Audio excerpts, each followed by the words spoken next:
Welcome, everybody. I'm Kalani. This is Music Mindfulness, an exploration of how the mind of the musician and the way of the musician can inform our mindfulness practice. Glad you're here. Today's theme is building a sound relationship and a functional and a peaceful and a good relationship with your own mind. And one of the ways that I know how to do that is by remembering and keeping in mind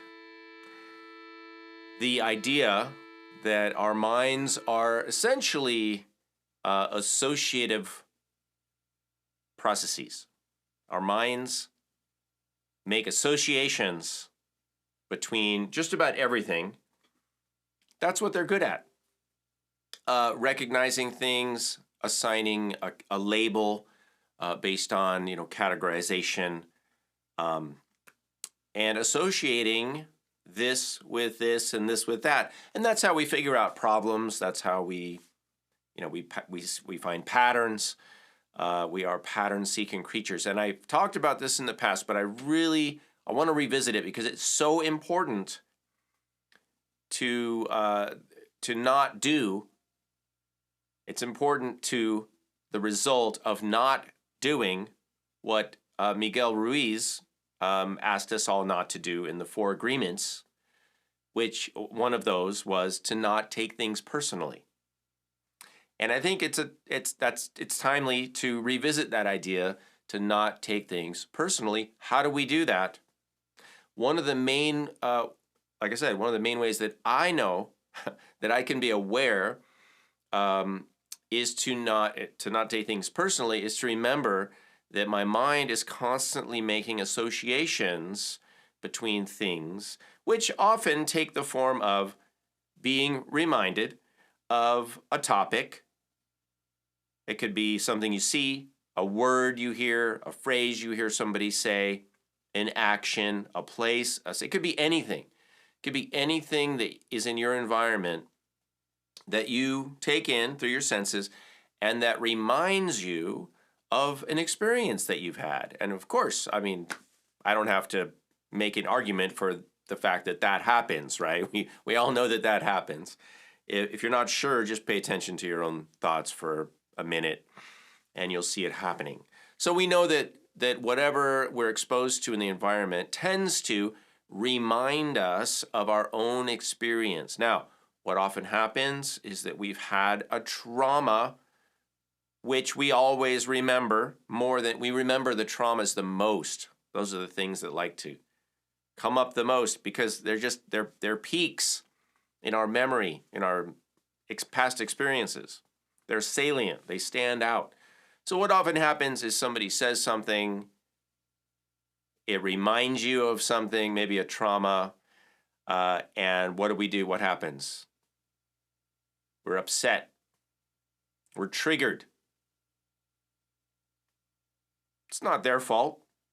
It's not the thing that reminded us of our own experience. We're remembering and we're in a way reliving, the feelings, some of the thoughts, but mainly the feeling from a past trauma. Again, you all know this, right?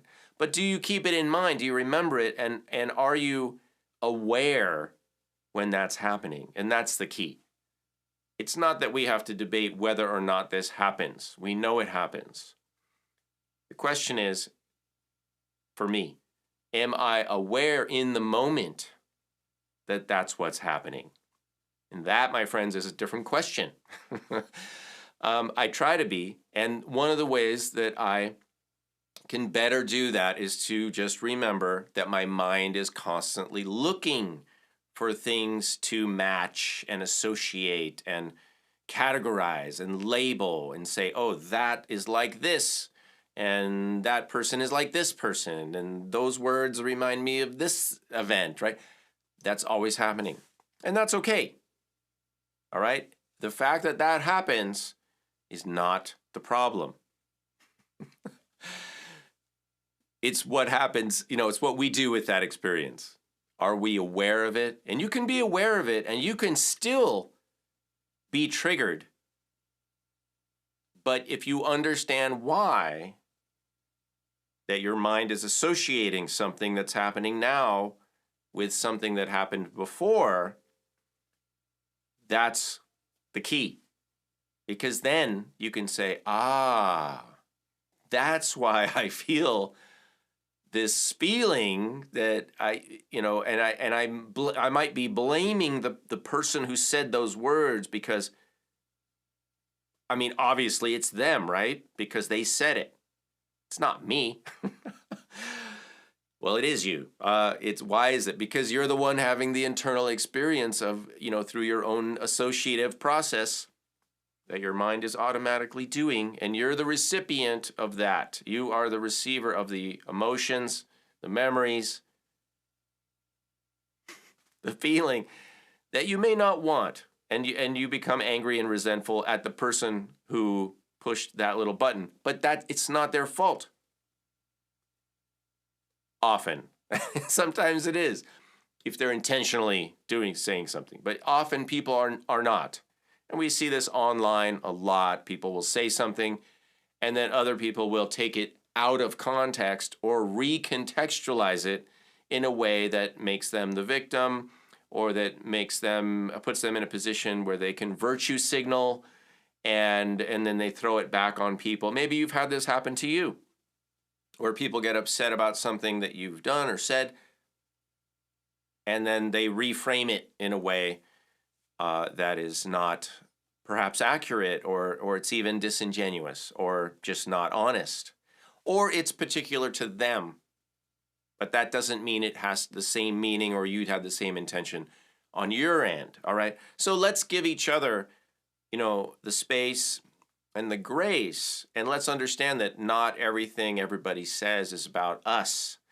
And that's the message. Don't take it personally. It's not personal.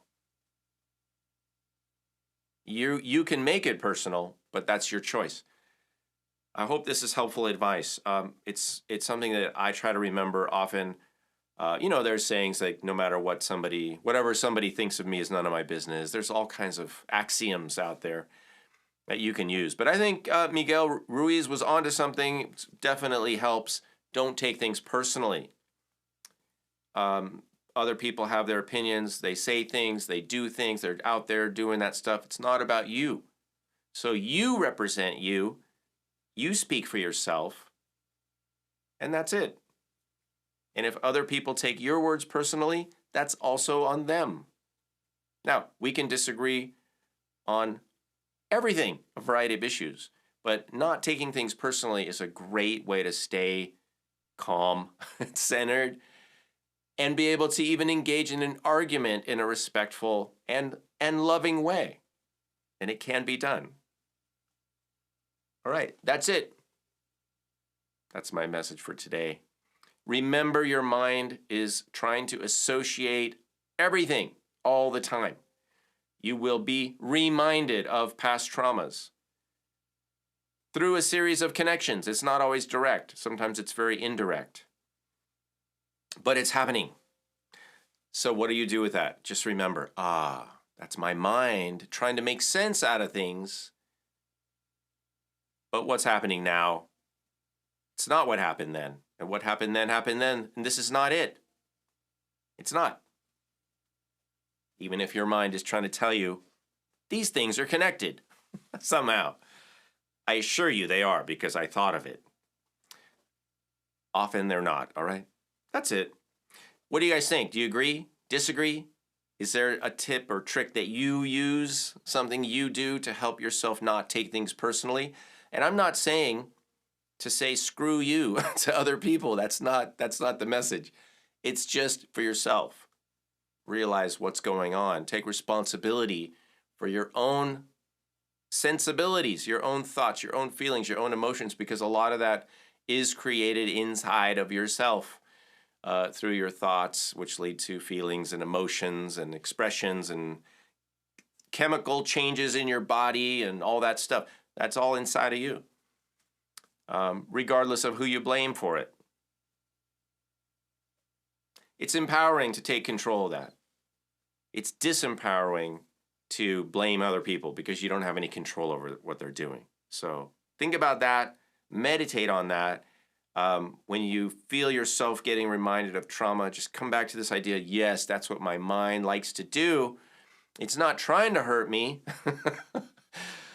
but my mind doesn't know that I'm experiencing this as a result of that associative process that it's doing. It doesn't care. It doesn't know. That's not its concern.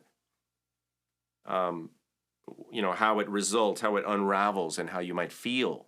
Right? That's another part of you. So let's remember that. Let's get back to some music. I hope you guys are well. Thanks for tuning in to Music Mindfulness. If you find this helpful, you don't have to send me money. You can if you want to. I'm not asking for any money. What I would ask you to do is just share it. Share the channel, share a link, share the video with someone you care about. That's all.